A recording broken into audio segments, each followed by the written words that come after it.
Happy रथ यात्रा to all. आज जब पुरी की सड़कों पर भगवान जगन्नाथ का रथ लाखों श्रद्धालुओं के साथ आगे बढ़ रहा है, हम सिर्फ एक धार्मिक आयोजन नहीं देख रहे हैं, हम देख रहे हैं एक सिविलाइजेशनल कंटिन्यूटी। क्या आपने कभी सोचा है जगन्नाथ रथ यात्रा एक टेम्पल फेस्टिवल होते हुए भी यूपीएससी के लिए इतना इम्पोर्टेंट क्यों है? ये सिर्फ आस्था की यात्रा नहीं, बल्कि एक जीवित उदाहरण है भव्य आर्किटेक्चर का, लोक कला का और सामाजिक समावेशिता का। नमस्कार दोस्तों, आप सुन रहे हैं civil 360, the only UPSC channel you can listen to while working. Stay updated 24/7. इस डिस्कशन में हम रथ यात्रा के इतिहास और सांस्कृतिक महत्व, टेम्पल आर्किटेक्चर और शिल्प परंपरा और UPSC relevant static plus current dimensions को कवर करेंगे। तो बने रहिए हमारे साथ, क्योंकि ये सिर्फ त्योहार की कहानी नहीं, ये है भारत की आत्मा की यात्रा। चलिए इस बेहद महत्वपूर्ण विषय पर गहराई से बात करते हैं। रथ यात्रा जो अभी पुरी में चल रही है, इसकी बेसिक से शुरू करते हैं। ये कब होती है? हाँ, तो ये हर साल आषाढ़ महीने के शुक्ल पक्ष की द्वितीय तिथि को शुरू होती है, मतलब यूजुअली जून या जुलाई में। अच्छा, और ये कितने दिन चलती है? ये पूरी यात्रा 9 दिनों की होती है। भगवान जगन्नाथ, उनके बड़े भाई बलभद्र और बहन सुभद्रा तीनों अपने मुख्य मंदिर से निकलते हैं। और जाते कहाँ हैं? वो जाते हैं गुंडीचा मंदिर। ये करीब 3 किलोमीटर दूर है जगन्नाथ मंदिर से। ऐसी मान्यता है कि गुंडीचा मंदिर उनकी मौसी का घर है। ओह, इंटरेस्टिंग। तो ये एक तरह से भगवान का अपने घर से वेकेशन पर जाना हुआ। हाँ, कह सकते हैं, एक सालाना यात्रा। लेकिन ये सिर्फ एक धार्मिक प्रोसेशन नहीं है, इसका कल्चरल और सोशल सिग्निफिकेंस बहुत गहरा है। वो कैसे? मतलब क्या खास है इस यात्रा में? देखिए, सबसे पहले तो ये रथ, हर साल 3 विशाल रथ बनाए जाते हैं, बिल्कुल नए। ये अपने आप में जबरदस्त क्राफ्टमैनशिप का उदाहरण है। हर साल नए रथ? ये तो कमाल है। कौन बनाते हैं? इसके लिए कुशल कारीगरों की पीढ़ियां हैं, जिन्हें महाराणा सेवक कहते हैं। वो पारंपरिक तरीकों से खास तरह की लकड़ियों का इस्तेमाल करके इन्हें बनाते हैं, जैसे फसी, धोसा लकड़ी। और इन रथों के नाम भी हैं, है ना? बिल्कुल। भगवान जगन्नाथ का रथ नंदी घोष कहलाता है। ये सबसे बड़ा होता है, करीब 45 फीट ऊंचा, और इसका रंग लाल और पीला होता है। लाल और पीला, ओके। बलभद्र जी का रथ ताल ध्वज, वो लाल और हरे रंग का होता है, और देवी सुभद्रा का रथ दर्पदलन या देवदलन, वो लाल और काले रंग का होता है। वाह, रंगों का भी अपना महत्व होगा शायद। हाँ, बिल्कुल। और जब लाखों लोग मिलकर इन भारी रथों को खींचते हैं, वो दृश्य अद्भुत होता है। एक मान्यता है कि रथ की रस्सी छूने या खींचने से मोक्ष मिलता है। अच्छा, तो ये आस्था का पहलू है। इसमें सोशल इंक्लूजन कैसे दिखता है? देखिए, रथ खींचने में कोई जाति, कोई वर्ग नहीं देखा जाता, हर कोई शामिल हो सकता है। ये एक बड़ा यूनिफाइंग फैक्टर है। ये सामाजिक समावेशिता का प्रतीक है, जो यूपीएससी पर्सपेक्टिव से बहुत रेलेवेंट है। सही कहा, आस्था, कला और समाज सब जुड़ा हुआ है। अब आते हैं इस यात्रा के केंद्र पर, जगन्नाथ मंदिर।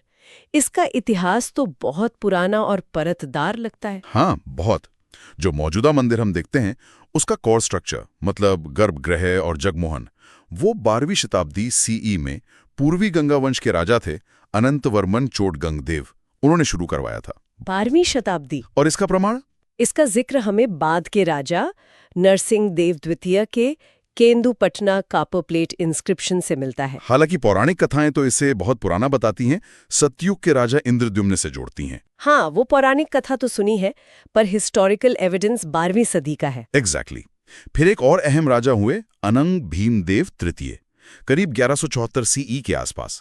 कहते हैं उन्होंने ब्रह्म हत्या के पाप से मुक्ति पाने के लिए मंदिर का काफी विस्तार करवाया। अच्छा, क्या क्या बनवाया उन्होंने? उन्होंने कई सहायक मंदिर बनवाए, परिसर की दीवारें बनवाईं, और सबसे महत्वपूर्ण, उन्होंने मंदिर के सेवादारों की एक बहुत विस्तृत व्यवस्था शुरू की, जिसे 36आनी जोग कहते हैं। 36आनी जोग मतलब 36? हाँ, मतलब 36 श्रेणियों के सेवक।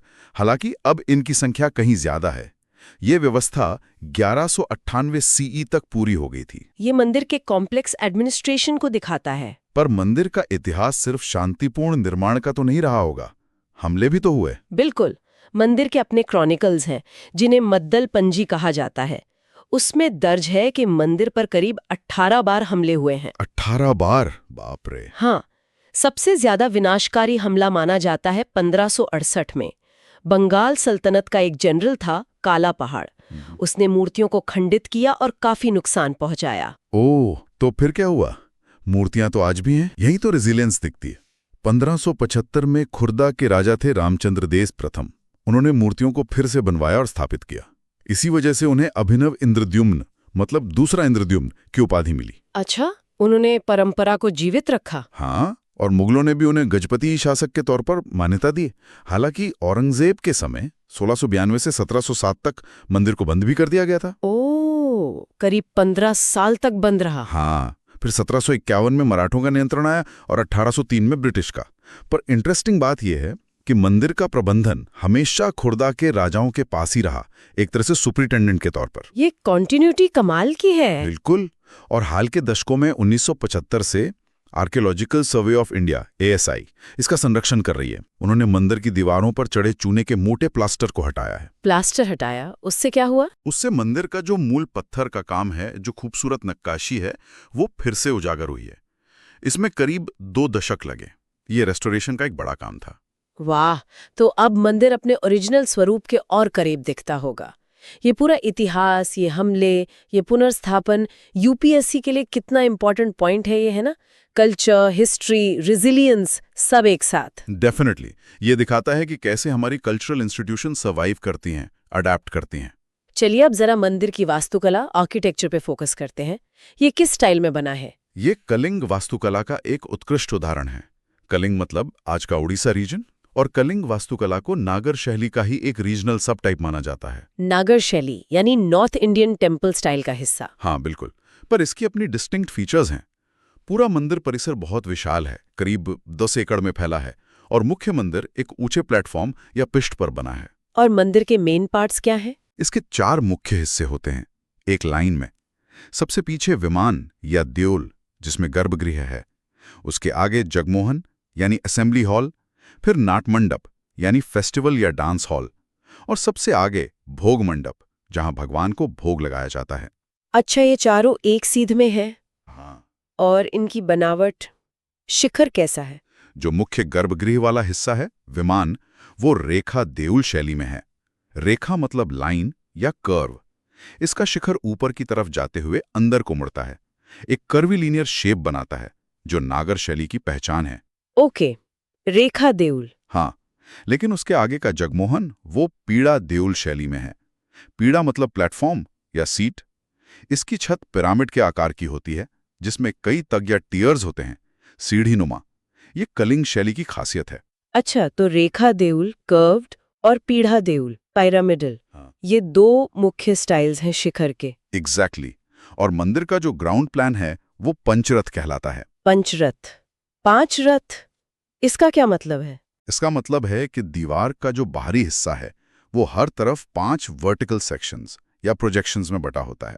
जैसे दीवार सीधी न होकर थोड़ी आगे पीछे निकली हुई हो, रथ के पहियों की तरह।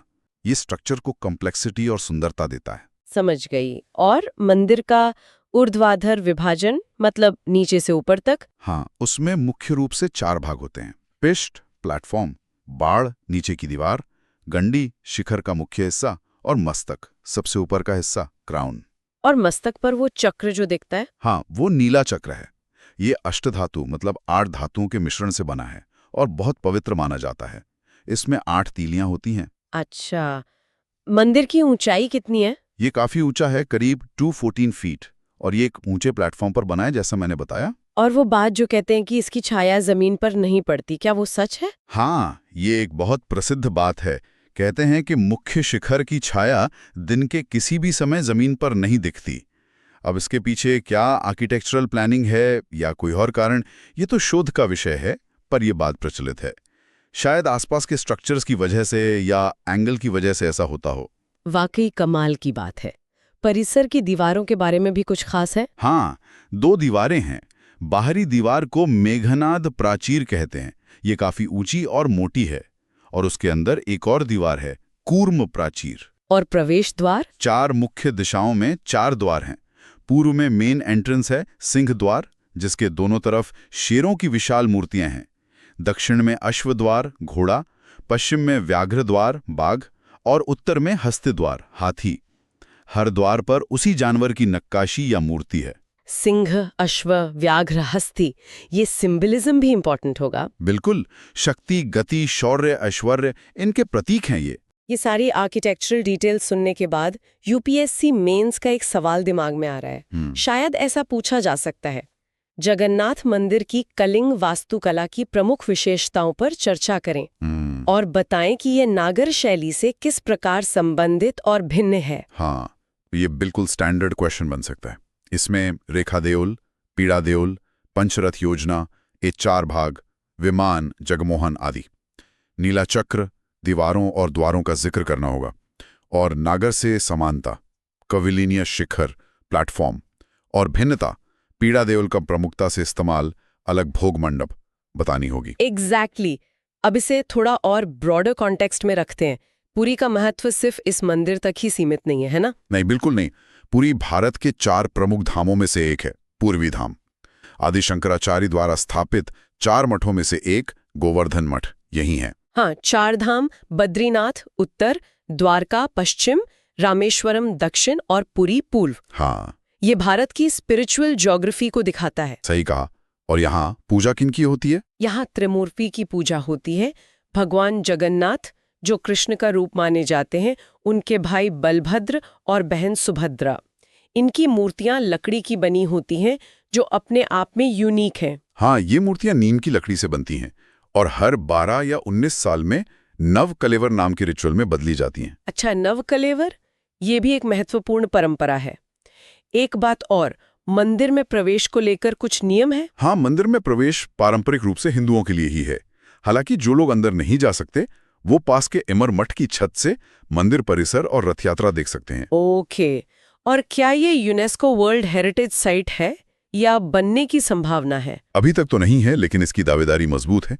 ये आउटस्टैंडिंग यूनिवर्सल वैल्यू के कई क्राइटेरिया पूरे कर सकता है, जैसे कि इसकी यूनिक कलिंगा आर्किटेक्चर, जीवित रथ यात्रा परंपरा और गहरा सांस्कृतिक और ऐतिहासिक महत्व। हाँ, लगता तो है कि इसे ये दर्जा मिलना चाहिए। यहीं पर एक और मेन का सवाल बन सकता है जो सामाजिक पहलू से जुड़ा हो। जैसे जगन्नाथ रथ यात्रा केवल एक धार्मिक उत्सव न होकर भारत की सांस्कृतिक विविधता और सामाजिक समावेशिता का प्रतीक है। विश्लेषण करें। बिल्कुल सही। इस सवाल के जवाब में रथ निर्माण की कला और उसमें लगे समुदाय, यात्रा के दौरान जातिभेद का मिट जाना, विभिन्न मठों और संप्रदायों की भागीदारी और इसका उड़ीसा की अर्थव्यवस्था और लोक जीवन पर प्रभाव, ये सारे पॉइंट्स आ सकते हैं। हाँ, इसमें वो 36 निजोग वाली बात भी जोड़ सकते हैं कि कैसे मंदिर प्रशासन में ही विभिन्न समुदायों का योगदान रहा है। बिल्कुल। तो कुल मिलाकर जगन्नाथपुरी सिर्फ एक तीर्थ स्थान नहीं है, ये history, art, architecture, culture, social dynamics, इन सब का एक संगम है। यूपीएससी एस्पिरेंट्स के लिए ये एक बहुत रिच केस स्टडी है। सही कहा। ये आस्था, कला और सामाजिक एकता का एक जीवंत दस्तावेज है। जगन्नाथ रथ यात्रा और मंदिर न केवल धार्मिक आस्था का प्रतीक है, बल्कि भारत की स्थापत्य कला, लोक संस्कृति और सामाजिक एकता का भी उदाहरण है। ये रहा एक सवाल हमारे सभी व्यूअर्स के लिए। क्यों? निम्नलिखित में से कौन सा कथन जगन्नाथ मंदिर की स्थापत्य शैली के बारे में सही है? ए, यह मंदिर मुख्यतः द्रविड़ शैली में निर्मित है। बी, इसका शिखर पीढ़ा देउल शैली का उत्कृष्ट उदाहरण है। सी, मंदिर की योजना पंचरथ प्रकार की है जिसमें 5 उभरे हुए रथाकार भाग होते हैं। डी, इसमें प्रवेश के लिए केवल एक मुख्य द्वार है जिसे सिंह द्वार कहते हैं। सही उत्तर क्या है? कमेंट में बताइए और अपनी तैयारी को टेस्ट कीजिए। अगर आपको ये डिस्कशन पसंद आया हो तो लाइक करें, शेयर करें और सब्सक्राइब जरूर करें, क्योंकि आप देख रहे हैं civil 360, the only UPSC channel you can just listen to, जहां बिना स्क्रीन के भी आप अपनी तैयारी को स्मार्ट बना सकते हैं। मिलते हैं अगले एपिसोड में एक और जरूरी मुद्दे के साथ। धन्यवाद और जय हिंद।